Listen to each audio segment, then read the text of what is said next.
बिस्मिल्लाहिर्रहमानिर्रहीम नहमदहू व नुसल्ली अला मुहम्मद रसूलुल्लाहि करीम। ये प्रॉब्लम डिफरेंशियल कैलकुलस के सक्सेसिव इन डिफरेंशिएशन चैप्टर से है। Find the nth derivative of e to the power x cos 3x multiplied by sin 3x by use of Leibniz theorem. अगर ये ना लिखा होता कि यूज़ ऑफ लेबनिज़ थ्योरम तो इसको एक आसान मेथड से भी सॉल्व किया जा सकता था। सबसे पहले तो हम इसको y की इक्वल मान लेते हैं, y is equal to e to the power x into cos x into cos 3x into sine 3x। अगर लिखा है लेबनिज़ थ्योरम का यूज़ करना तो हमें दो फंक्शन तो यहाँ पर लेना होंगे, e की पावर x और यहाँ पर दूसरा फंक्शन ये जो लिखा है इसको हम साइन 3x और इंटू कॉस 3x को बाद में लिख दें, 2 का इंटू और 2 से डिवाइड कर दें ताकि हम दूसरा फंक्शन ए कर दें। ऐसे तो 3 फंक्शन हो जाएंगे। ये e to the power x ये फार्मूला यहाँ पर लगेगा 2 sine a into cos a का फार्मूला होता है साइन 2a, यानी जो भी एंगल लिखा हो ट्वाइस हो जाएगा। a है तो 2a आ जाएगा, 3x है तो 6x हो जाएगा, यानी साइन 6x हो जाएगा। 2 तो कांस्टेंट आप इसे बाहर कर सकते हैं। तो y n फाइंड करना है, यानी n बार डेरिवेटिव निकालना है, यानी y का n बार डिफ्रेंशिएशन करना है। और y की जो वैल्यू है वो ये है, इसमें 2 अपान में है जिसे हम 1/2 भी लिख सकते हैं, e to the power x और साइन 6x। 1/2 तो कांस्टेंट है, आप इसे डेरिवेटिव यानी d का मतलब होता है dy ओवर dx, x के रिस्पेक्ट में डिफ्रेंशिएशन n टाइम्स करना है हमको। अगर dn है तो इसका मतलब n बार डिफ्रेंशिएशन करना होगा हमें x के रिस्पेक्ट में। 1/2 कांस्टेंट बाहर ले लीजिए और डिफ्रेंशिएशन दो फंक्शन e की पावर x और साइन 6x का करना है। किसी को भी u और v मान सकते हैं, क्योंकि यहाँ पर कोई ऐसा फंक्शन नज़र नहीं आ रहा कि कुछ टर्म के बाद उसकी डिफ्रेंशिएशन करेंगे तो वैल्यू 0 हो जाएगी। हम देख रहे हैं कि e की पावर x का कितनी बार डिफ्रेंशिएशन करेंगे वो e की पावर x ही रहेगा, और साइन का डिफ्रेंशिएशन cos हो जाएगा, cos का फिर माइनस साइन हो जाएगा, इससे कि साइन cos आता रहेगा, कभी भी 0 तो होना नहीं। तो इसलिए u और v फंक्शन जो है वो 0 होंगे नहीं।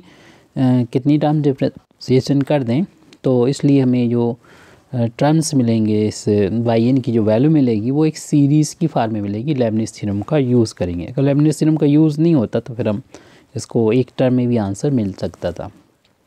तो yn इज इक्वल टू 1/2। अब इसका हम लेबनिज़ थ्योरम यहाँ पर अप्लाई करेंगे और लेबनिज़ थ्योरम का हम कोशिश करेंगे कि यहाँ पर डिस्क्रिप्शन में लिंक प्रोवाइड कर दें कि क्या होती है लेबनिज़ थ्योरम। वैसे तो हम इस टर्म में ही क्लियर कर देंगे।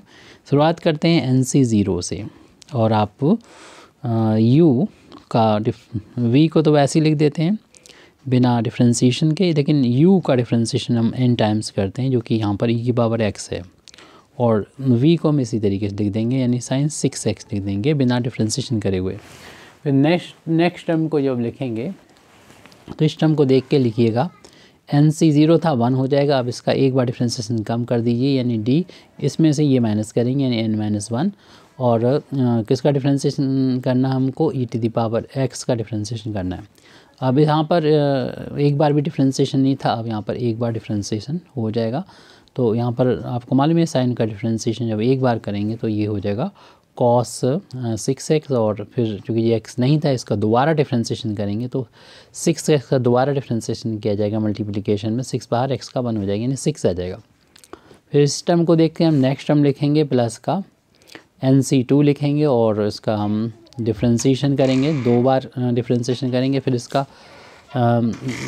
यहाँ पर आपको मालूम है ये कम होता जाता है और इसका एक बढ़ता जाता है, यानी इसका डिफ्रेंशिएशन एक बार और करेंगे तो 6 कांस्टेंट बाहर हो जाएगा, और cos का डिफ्रेंशिएशन जो होता है माइनस का साइन होगा, और फिर हमें चूँकि x नहीं है यहाँ पर 6x है, दोबारा से 6 का करेंगे 6 × 1 आ जाएगा।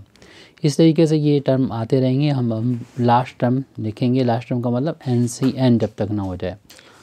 तो यहाँ पर देख रहे हैं कि इसका n बार डिफ्रेंशिएशन था e की पावर x का, तो ये घटते घटते यानी पहले n पावर हुई, फिर n-1 n-2 और लास्ट में घटते घटते 0 बार डिफ्रेंशिएशन होगा, यानी एक बार भी डिफ्रेंशिएशन इसका नहीं होना e की पावर x u का, यानी जिसको हमने v फंक्शन माना था उसमें देख रहे हैं फर्स्ट टर्म जो लिखा था उसमें एक बार भी डिफ्रेंशिएशन नहीं, और फिर इसके बाद एक बार डिफ्रेंशिएशन, फिर 2 बार डिफ्रेंशिएशन, अब लास्ट में n बार डिफ्रेंशिएशन करेंगे तो इसका n बार डिफ्रेंसिएशन लिख देते हैं यहाँ पर, जो फंक्शन था हमारा sin 6x का।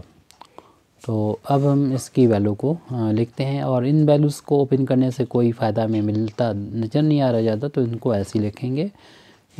तो ये 1/2 बाहर लिखेंगे। 0 अगर होता है तो ऊपर कुछ भी है उसकी वैल्यू 1 होती है, तो इस वैल्यू को तो हम पुट कर दे रहे हैं, बाकी नहीं रखते हैं।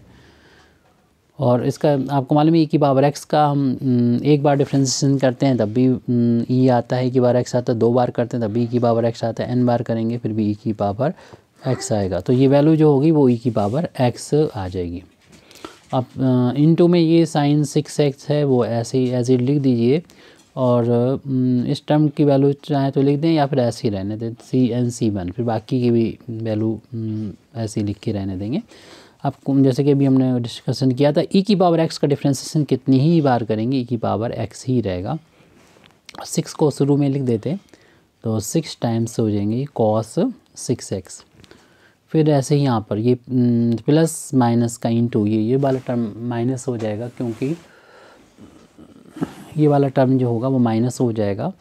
अभी हमने क्या किया 1/2 और इस NC0 की वैल्यू 1 लिख दी है। e की पावर x का डिफ्रेंसिएशन टाइम्स e की पावर x होता है sin 6x, और ये एज इट नोट कर लिया है। e की पावर x का डिफ्रेंसिएशन कितनी भी बार करेंगे e की पावर x रहेगा। 6 शुरू में लिख दिया, cos 6x लिख दिया। फिर इस टर्म को लिख रहे हैं तो प्लस का NC2, और अभी हमने बोला था कि ये प्लस माइनस का इंटू माइनस हो जाएगा, तो इसलिए माइनस कर लीजिए, नहीं तो ब्रैकेट के अंदर ही ऐसे लिखा रहने दें। ये माइनस का टर्म है NC2, और इसका डिफ्रेंसिएशन तो e की पावर x ही रहेगा, और ये यहाँ पर हो जाएगा 36 हो जाएगा, और sin 6x plus and so on. Answer कई फॉर्म में आ सकता है। ये वैल्यू जब इक्वल होती है तो वैल्यू 1 भी लिख सकते हैं, आप इसको ऐसे ही लिखा रहने दें ताकि ये इंडिकेट भी करे इसको कि हमारा ये लास्ट टर्म है इस लेबनिज़ थ्योरम का, तो NCN लिखा रहने देते हैं इसको। वैसे तो वैल्यू 1 होती है इसकी, ये दोनों बराबर होते हैं। और e की पावर x लिखा वो लिख दें, और हम डिफ्रेंसिएशन अब पुट कर देते हैं, यानी लिख देते हैं जैसे कि हम लोग जानते हैं कि फार्मूला यहाँ पर लिख देते हैं, लास्ट टर्म है वो कि n बार डिफ्रेंसिएशन करना हो हमको sin ax प्लस b का, तो कितना होता है, तो जो भी x का कोफिशिएंट होगा उसकी पावर उतना ही हो जाएगी जितनी बार डिफ्रेंसिएशन कर रहे हैं, और साइन ऑफ जो एंगल लिखा है वो आप ax प्लस b लिखने के बाद n टाइम्स कर देंगे π/2। ये फार्मूला होता है, इसका यूज़ करेंगे। हमारा ये थोड़ा सा और सिंप्लीफाई हो जाएगा, क्योंकि ओनली जो एंगल है 6x है, यानी इसमें ये वाली वैल्यू जो है वो 0 है v की वैल्यू, यानी हमें n बार डिफ्रेंसिएशन करना है sin 6x का करना है, यानी हमारा इस फार्म में है ax प्लस b की वैल्यू 0 है, तो यानी b को नहीं लिखना है। a की बार n हो जाएगा साइन ऑफ ओनली जो भी है हमारा ax प्लस b नहीं लिखना है, n टाइम्स π/2। इस फार्मूले का यानी थोड़ा पर्टिकुलर केस में यहाँ पर हम लोग इस फार्मूले का यूज़ करेंगे।